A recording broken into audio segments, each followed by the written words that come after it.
Good morning. My name is Greg Lyons, and I am a church planter in Metro Manila, Philippines. What you just saw on the screen, hey, look at that. All right. What you just saw on the screen was a quick video about one of the ministries that we are involved in Metro Manila, our evangelistic camp ministry. And last year was a pretty slow year because of the COVID situation that everybody is fully aware of. But we had thousands of people come to know Jesus Christ in spite of the pandemic. What do you think about that? I'm here to tell you that, you just can't stop the gospel. It doesn't matter what's going on in our world. I don't believe God was surprised early last year when the pandemic began to spread around the world. In fact, what I have found in the Philippines and in other countries of Asia that I travel in is that the pandemic has actually heightened awareness for God. The truth is, you're thinking about how long your life is going to be.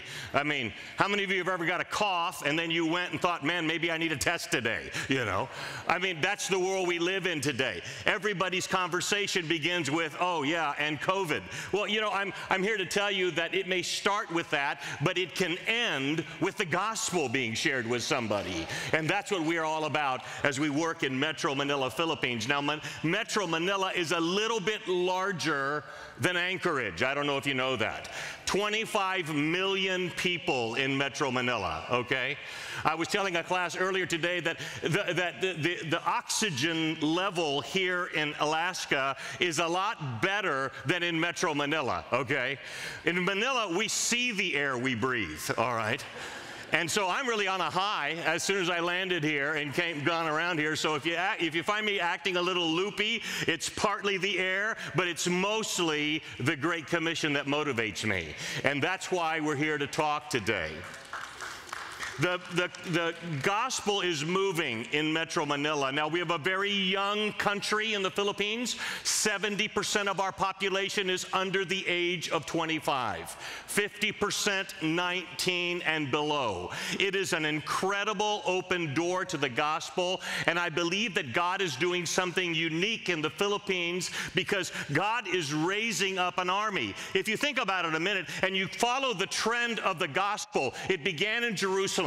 It moved westward a little bit north into Asia Minor. It went into Eastern Europe, went up into the Scandinavians. The Scandinavian countries were great missionary sending nations in one generation. It moved to Great Britain, and Great Britain then became the great missionary sending nation. You remember Adoniram Judson and all of those others that went to other countries, Livingston and all of those left from there. And then it jumped across the Pacific Ocean to the United States, and we have become an incredibly great sending nation, but the gospel is still moving. There are two countries in Asia where the gospel has taken deep root: South Korea and the Philippines. If you think about it, the rest of Asia is virtually unreached. I mean, it's filled with Islam and Buddhism and Shintoism and Confucianism and Hinduism.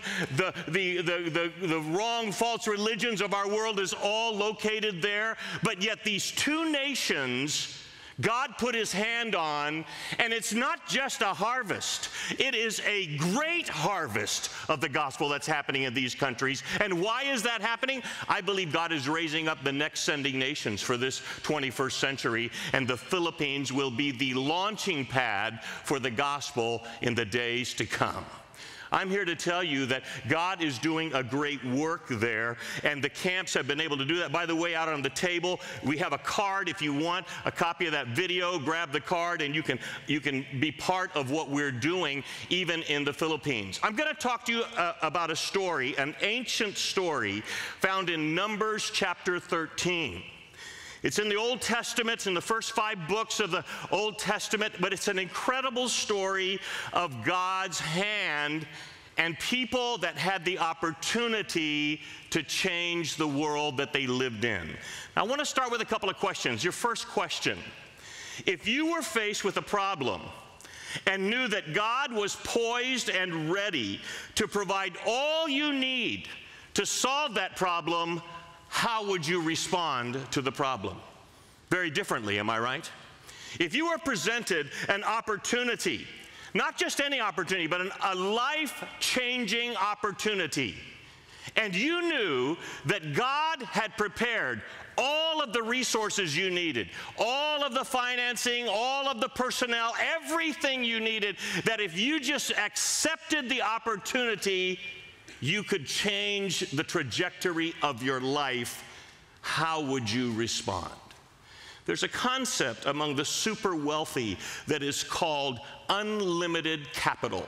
It is the mentality that you embrace, and you say that it doesn't matter what the opportunity will cost or what investment is necessary. I will take that opportunity because the returns will be overwhelming. An unlimited capital mentality. And I'm here to tell you today that our relationship with God gives us access to unlimited capital.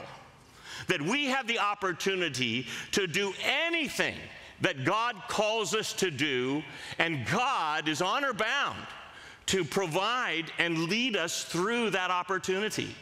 It was the same opportunity that's found here in Numbers chapter 13. Let's begin reading. We're going to read portions of this chapter, but just to give you a little bit of the background.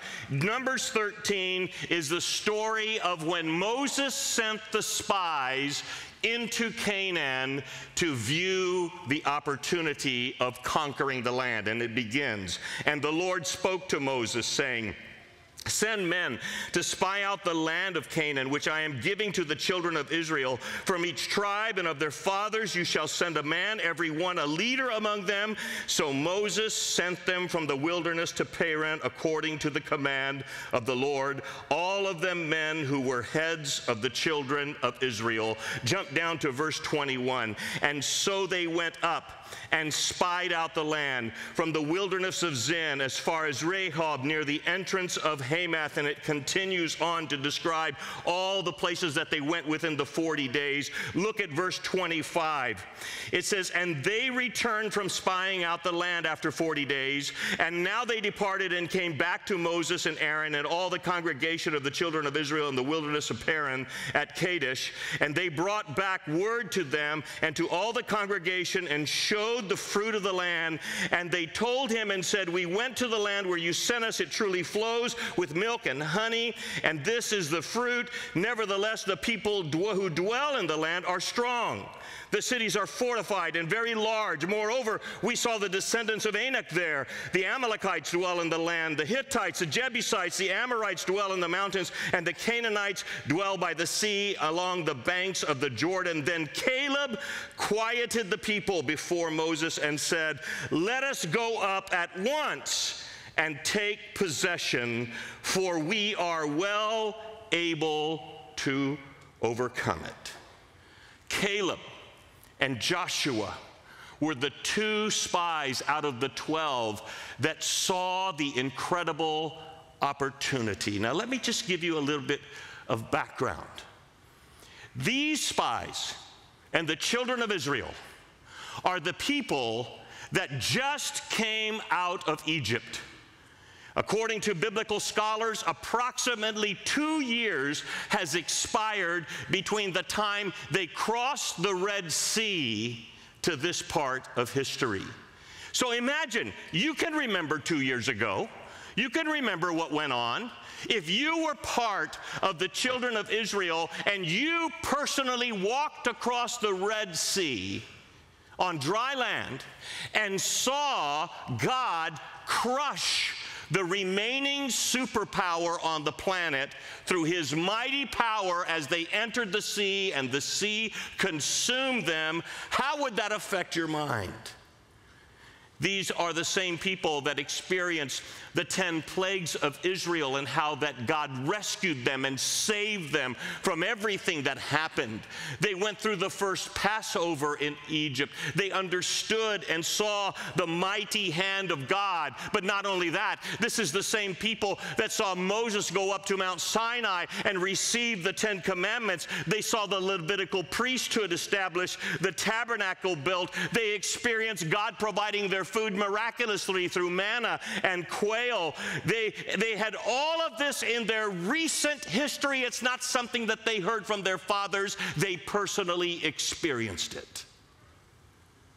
And they stand on the edge of the promised land, sent as spies, not to create fear, but to see an incredible opportunity. They had been hearing about this land for years, and it's been in their generation, and it was all coming to this point. And they went in, and 10 of them came back filled with fear and no faith, but 2 stood for the truth. You know, it's very similar to what we are facing today. We live in a world unlike any other generation in history. Now, my father is a missionary, and Anchorage Baptist partners with my father. I grew up on the mission field. My father is 86 years old and still a full-time missionary. Can you believe that? I mean, give it up. Boyd Lyons and Donna Lyons went to the Philippines many years ago, and I was with them. I was just a young boy of 4 years old, and I was on a ship when we went, you know. And back then, in the mid-'60s, when my parents moved to the Philippines, you didn't take a plane to the mission field. You got on a ship. It took a month to get there, okay? And I remember just vaguely in my mind the time on that ship with my parents and getting there and arriving on the field, and it was just, I mean, you left on the ship with no return ticket. It was a one-way trip. Now, you get on a plane, you're anywhere in the world in 24 hours, am I right? There was no short-term mission trips back then in the 60s, I'm telling you. If you went, you didn't come back. That's the way it was. We live in a different day. We live in a day and age that you can FaceTime anybody around the world and share the gospel with a friend in another country. We can disciple even things. In fact, in our discipleship in Manila, we call it Skypleship, because you can do it on Skype and avoid the traffic of going back and forth to the city. In fact, the truth is, we have the promise of God that the gospel will flow to every person in the world before he returns. It's found in Matthew 24 and verse 14. This gospel of the kingdom shall be preached in the whole world as a testimony to all the nations, and then the end will come. The truth is that the enterprise of the gospel will be a successful enterprise. The enterprise of the gospel is not something that people will wonder if it will happen. God has already prophesied that the gospel will go forth to the ends of the earth. It will be preached to all people. It is not a matter whether the gospel will go out. It is simply a matter of what your participation will be in it. Whether you will look at it and see fear and hesitation like the 10 spies, or see opportunity and live by faith like Joshua and Caleb. Jesus says in Matthew 28, 19 and 20, "Go therefore and make disciples of all nations, baptizing them in the name of the Father and the Son and the Holy Spirit, teaching them to observe all that I commanded you, and I am with you always, even to the end of the age." Not only has God commanded us to go, he has offered his presence with us throughout the entire process. We are on the brink of an incredible opening of the gospel to the world. And I will say that the pandemic has hastened the opportunity, that there are places now that are more open to the truth than ever before. People are thinking about it. People are concerned about it. It's not a political issue in many places. It's frankly a personal issue, and those people are open to hear about the gospel. In Manila, just this past weekend, Manila, by the way, Sunday is already finished in Manila. I don't know if you know that. We're ahead of Alaska, and we've already had a great Sunday. We've had an evangelistic camp that happened on Saturday, and we brought in hundreds of young people. Now, we have to do this undercover because the COVID rules in the Philippines right now is anybody over 65 is not allowed out of the house, okay? And if you're 18 and below, you're not allowed. You're not supposed to be allowed out of the house. But we got special permission, so please understand we're following all the protocols and we're doing everything. We wear face masks and face shields everywhere we go in Metro Manila, and we do all of that. But we were able to find a way through our goodwill that we have built with the different government officials and got places that were acceptable by the government and fulfilled all the protocols that they required, and we were able to bring hundreds of young people that have never heard the gospel. Can you imagine a teenager being stuck in a home for 17 months? My goodness. Don't even worry about the teenager. The parents are going nuts is what's going on. But yet, when you offer them an opportunity to come to an engaging experience like what you viewed on the screen earlier, and you end it with the presentation of the gospel, we have seen since the beginning of this year more than 7,000 young people saved doing these kind of things. I am here to tell you that the gospel is not stoppable. You cannot stop it. It doesn't matter what goes on in our world. If you will just embrace the opportunities that God gives you and pursue it with vigor and with relentless passion, you will see God move.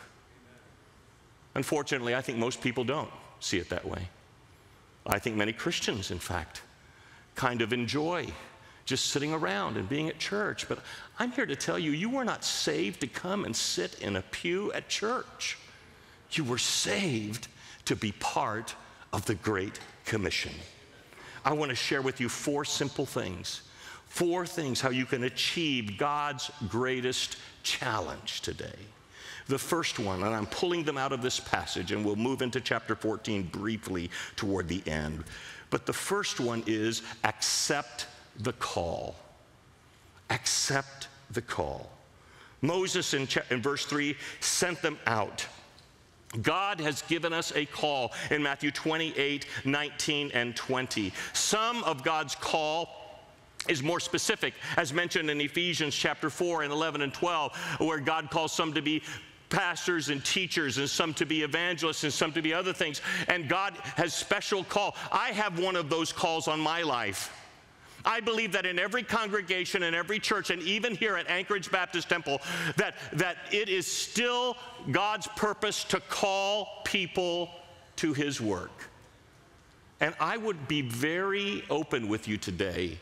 As I was praying, coming up to speak at your church, my prayer was that God would call people from this church to be missionaries, from this congregation to change paths. Can I tell you about my call and how I ended up on the mission field? As I said, I grew up in the home of a missionary.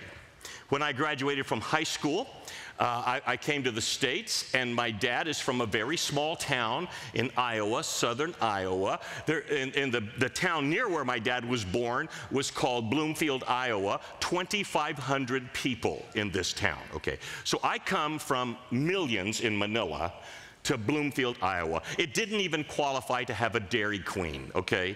It had a dilly bar that closed at 8 o'clock on Sunday night. And so if the pastor preached too long or nobody responded to the invitation and it kept being extended, I would miss my ice cream at the dilly bar because that's all we had. And I thought, man, my brother was there. That summer I was working and trying to save up, trying to figure out. My desire at that moment was to be a millionaire. I figured my dad was a missionary. I'm going to be another profession that begins with M, millionaire, okay? And I wanted to find a wife, a Christian girl that I could marry. But honestly, there wasn't enough girls in Bloomfield, Iowa to pick from. 25. There were people in this town that had never been out of the county. Okay, I'm like, wow. You know, they think a big deal is going to Keith's IGA grocery store. And I'm like, I can't do that, you know. So I talked to my brother, and he says, well, hey, why don't you go to Bible college? I said, well, I'm really not called into the ministry. He says, there's lots of girls there. I said, I'm in. He says, they're all looking for husbands. I said, yeah, sign me up. And so I went to Bible college. I remember back then you didn't sign up online. I'm so old, you didn't do that, okay? And I showed up in line, and they had the girls in one line, the guys in the other line. I'm standing in line, I'm looking at the girls' line, and I'm thinking, wow, there's option 1, okay. 2, yeah, okay. I'm just checking it out. I get down to the front, and I didn't realize I was at the front. The lady says, hey, what are you here for? And I said, oh, I'm here to sign up for Bible college. She says, okay, what do you want to study? And I said, I don't know, what do you got? And she says, your dad's a missionary. I said, yeah, missions. I said, nope, I already did that. I'm not going to be that. And they said, well, how about being a pastor? I said, nope, don't want to do that. And she says, well, all we got left is the music major. I said, girls like musicians, sign me up, okay? Boom.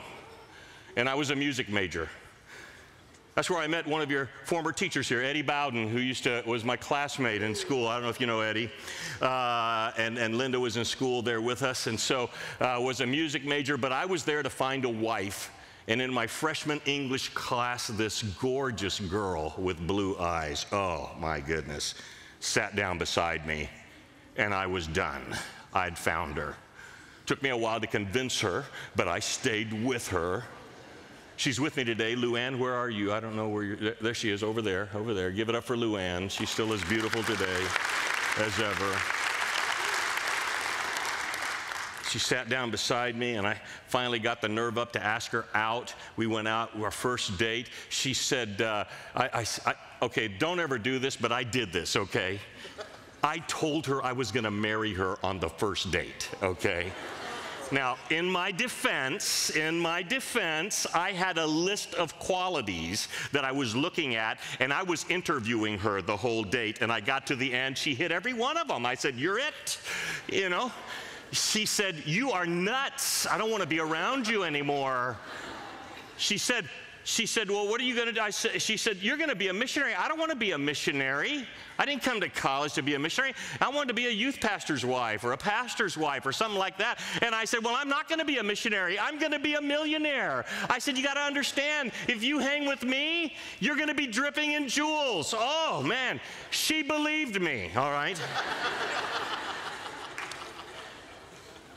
We live in Manila.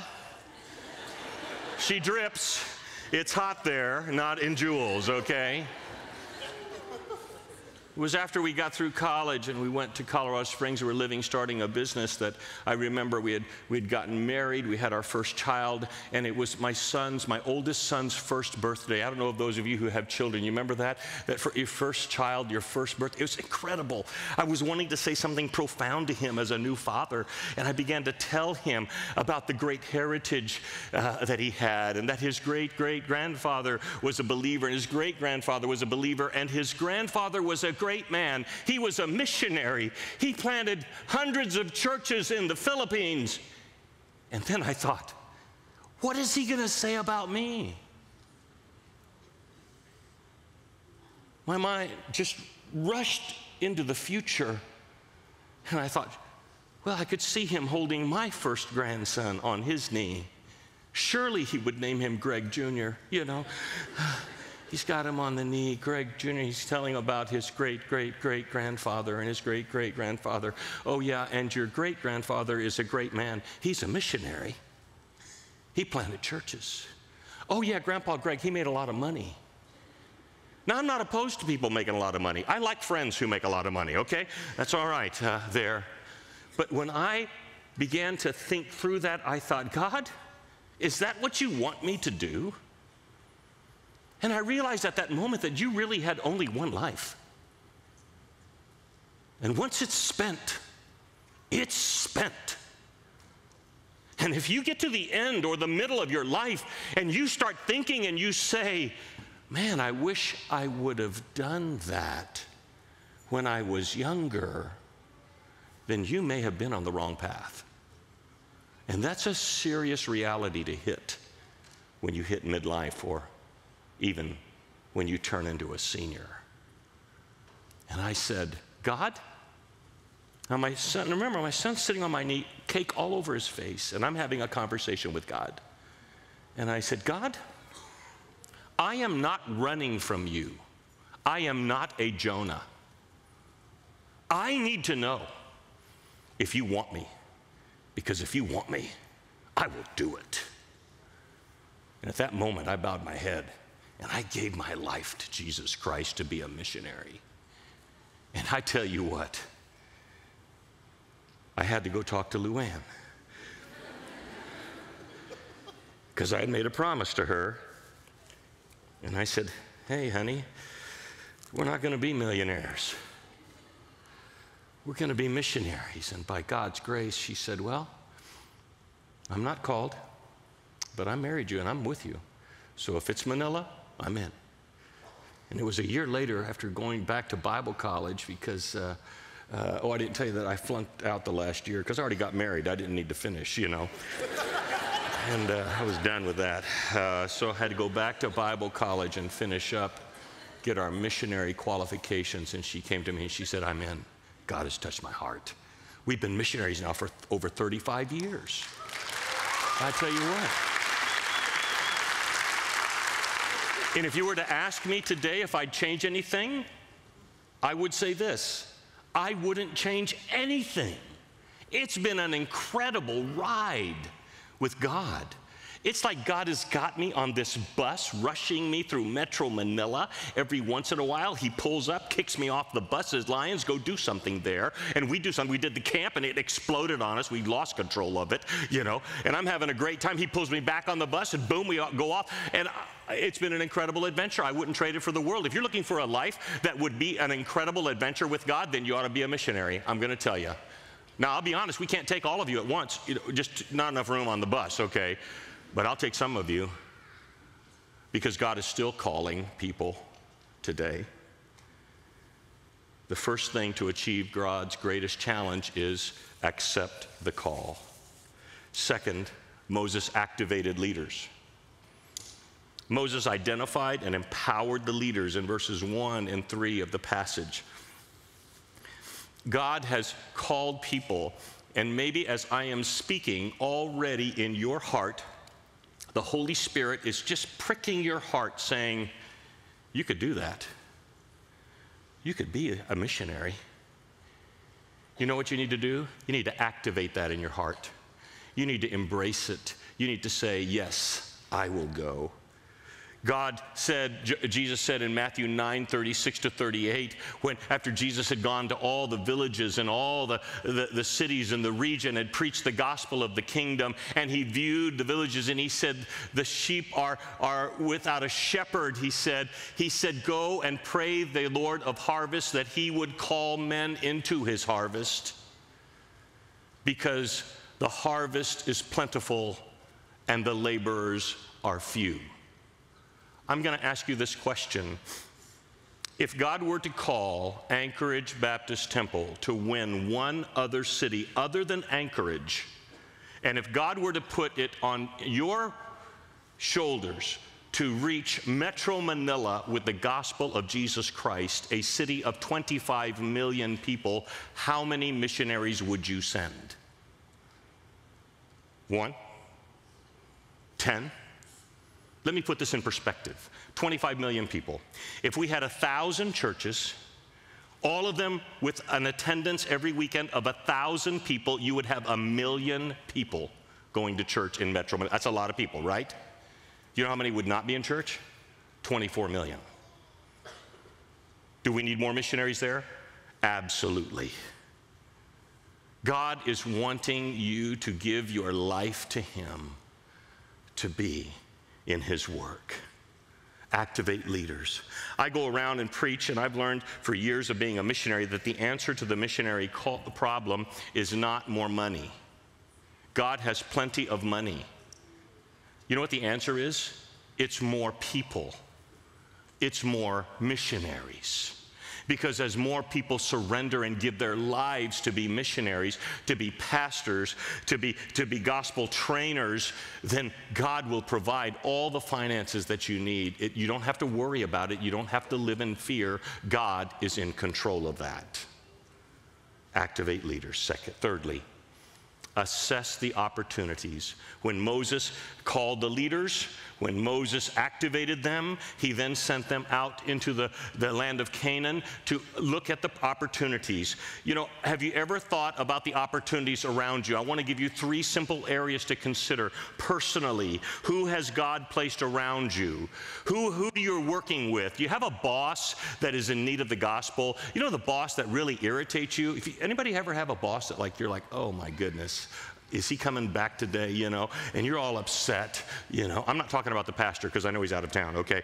All right. But you have a boss that, you know, that's really hard on you or something like that. I'm telling you, you know, maybe you are there not to be irritated by the boss, but you are there to be a gospel witness to the boss. Maybe you have a neighbor that lives near you. Anybody have a neighbor that drives you nuts? Don't point, okay, if they're here. Okay. I mean, the neighbor that's got like an engine hanging in the tree out in front of their house or something like that. You know, could it be that God in his great design enabled that person to pick a house for you to be living next to, not to irritate you, but for the gospel's sake? Somebody in school, a friend that you meet, all of these are opportunities that you should assess and take action for the gospel. Of course, opportunities here in Anchorage and the entire state of Alaska, but there are other opportunities around the world, global opportunities. God is opening up more opportunities today for the gospel than ever before in human history. Some of you remember during the Reagan years that the Iron Curtain fell, isn't that right?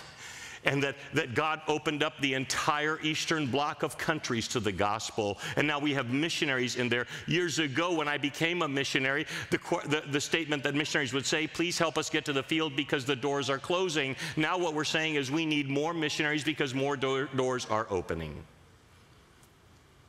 I want to show you a map of the world today. This map shows how many people are located in the region of Asia. I believe they have it on the screen there.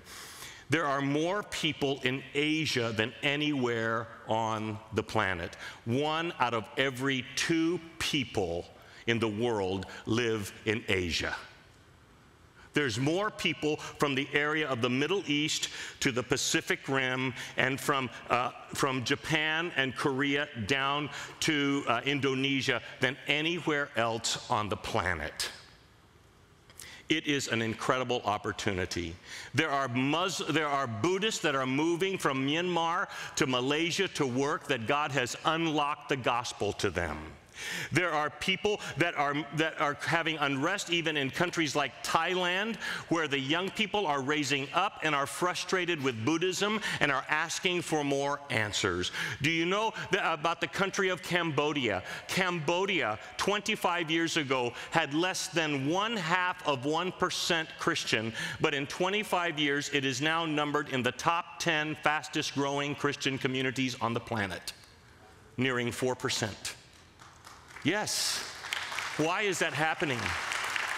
That's happening because God is opening up more opportunities.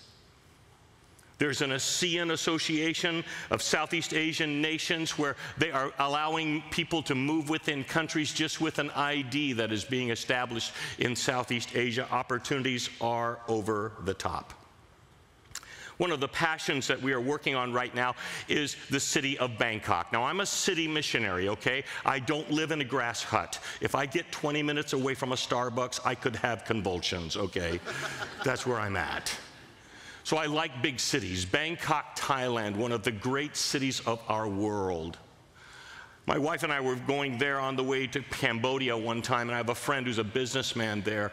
His name is Rayong, and Rayong, you know, I was really looking forward to some great Thai food. They have really good Thai food in Bangkok. That's really the factory of it, okay? And I was looking forward to that. And Rayong picks me up at my hotel, and we're out running around. And he said, well, before we go to eat, I want to take you somewhere. And he takes me to the sports center, and he shows me around to the sports center, and it was great. Had 3 soccer fields under roof, fully lit, 2 NBA level basketball courts, badminton courts, I mean ancillary rooms. It was beautiful, $1 million plant.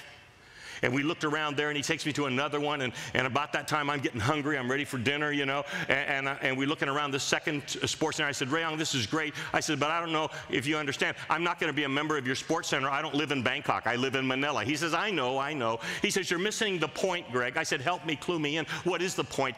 He says, he walks me over to a room in the sports center, and he points to it, and he says, I want you to see this room. This is the worship room. I said, what? He says, yeah. I said, just a room. He says, no. We are calling this the worship room. I said, why? He says, because my friend who we're in partnership with has built these sports centers all over Bangkok. And I've convinced him that in every one of his sports centers, he needs to turn one of the rooms into a worship room. I said, for what? He says, to plant a church there. I said, really? He said, yes. I said, how many of these sports centers do you have? He says, 8. The 9th one is in construction, and we plan to build one of these in every major city of Thailand. We will have 70 when we're finished. Incredible. I said, well, you got 8 already. I said, how many churches do you have? He says, 1. He says, my church, I got to move into one of them to get the thing started.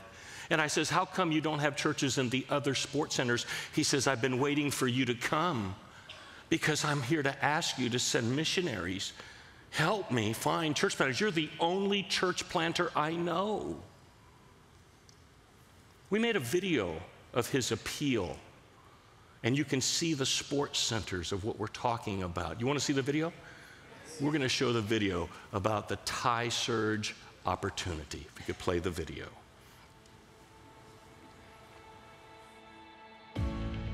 Hi, I'm here with my friend Rayong Kitapul, and we are in Bangkok, Thailand. And we are here at a sports center owned by a Christian man who has a vision to put a church in every one of his sports centers across Bangkok and, Lord willing, all throughout Thailand. Rayong, what would happen if people would see the vision here of planting a church in one of these sports centers here in Thailand? This is a great opportunity. It's not by chance that God put us, you and I, and a Christian businessman together at this place, sports center.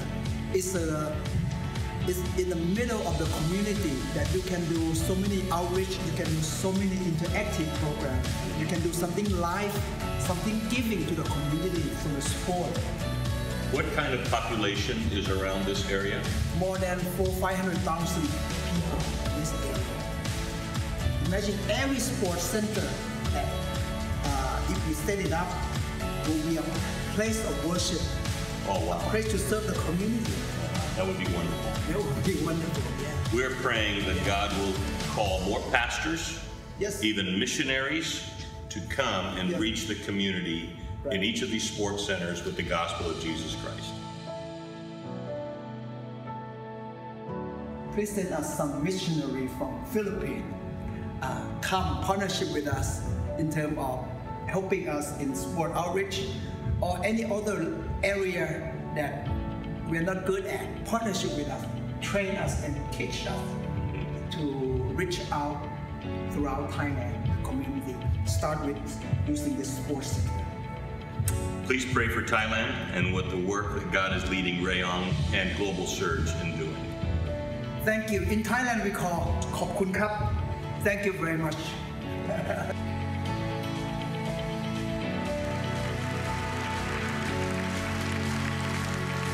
You get a copy of that video on this card at our table when we finish. But I want to talk to you about Thailand. Do you know much about Thailand? You have any idea how many Christians are in Thailand? 0.27% evangelical Christians in Thailand after 100 years of missions. Let me give you an idea of what that looks. Would you just do me a favor? Everybody just stand up where you're at. Everybody just stand up. You've been sitting for a while. Just stand up if you can. Everybody standing.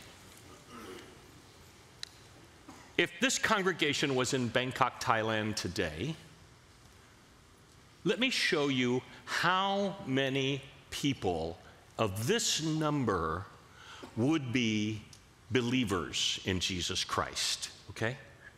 Would you sit down? Would you sit down?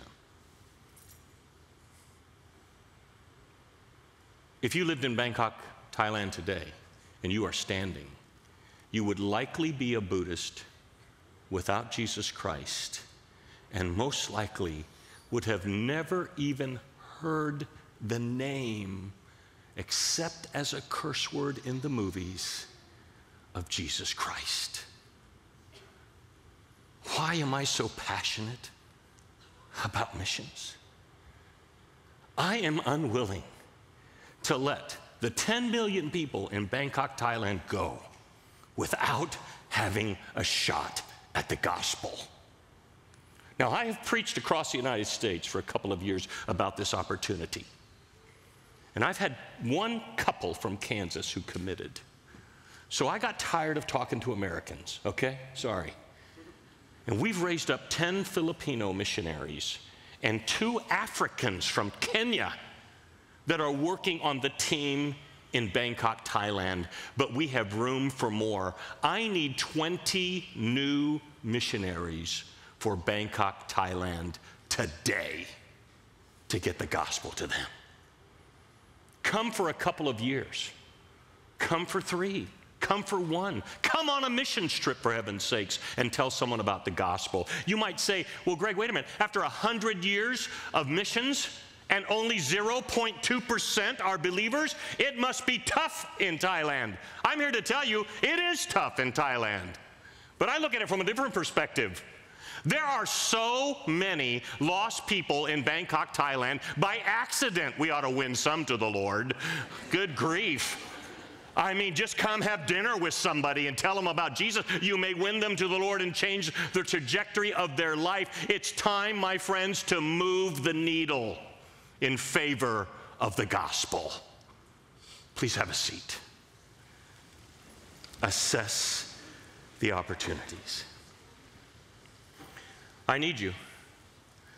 I can't win Thailand by myself, nor with the 10 to 12 missionaries that we have on site. We need missionaries in every one of the 70 sports centers that are on the horizon, and we will change Thailand for the gospel of Jesus Christ. Accept the call, activate leaders, assess the opportunity, and lastly, accomplish the goal. In Numbers 14, verse 8 and 9, some interesting verses here. Let me read them to you. Caleb is talking to the congregation of the Israelites. After the spies, other spies had told them that it was impossible to achieve the goal.